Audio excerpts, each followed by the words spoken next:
હાટકેશ જયંતિના અંબિકા સદન ખુલ્લું મુકાશે અને હાટકેશ સદન પર આપણે આવ્યા છીએ અને એના પ્રથમ માળેથી શ્રી હાટકેશ્વર અને અંબિકાના દર્શન થઈ રહ્યા છે.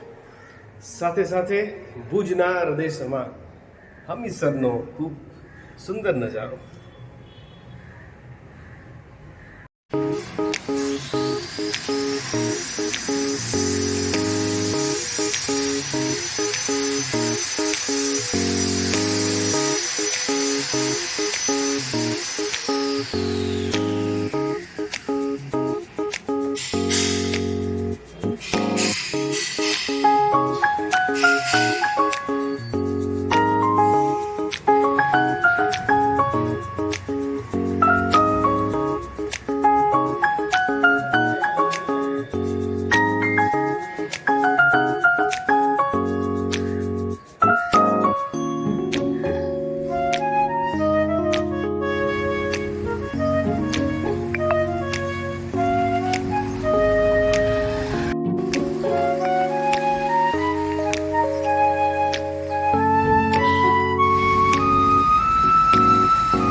જય હાટકેશ. અતુલ મહેતા, પ્રમુખ શ્રી હાટકેશ્વર જાગીર.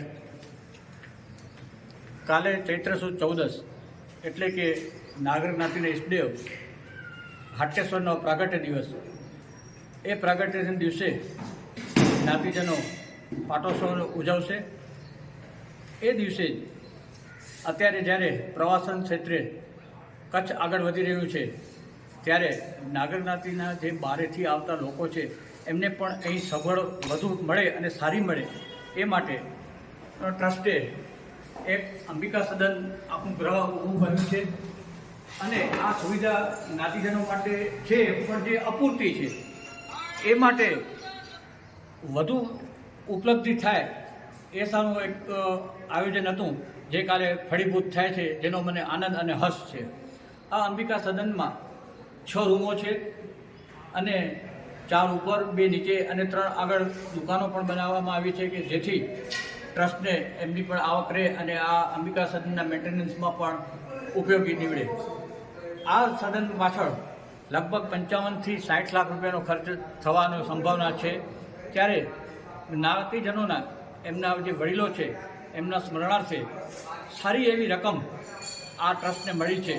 લગભગ 30 થી 35 લાખ રૂપિયા સમાજને જ્ઞાતિજનોએ પોતાના વડીલોની સ્મૃતિમાં ડોનેશન આપેલ છે, જે બદલ હું જ્ઞાતિજનો પણ ખૂબ ખૂબ આભાર માનું છું કે ભાઈ આ ભગીરથ જે મોટું કાર્ય છે એની અંદર આપણે ફૂલની પાંખડી કહીએ છીએ પણ ખરેખર અમને આ ફૂલ જ જ્ઞાતિજન તરફથી મળ્યું છે.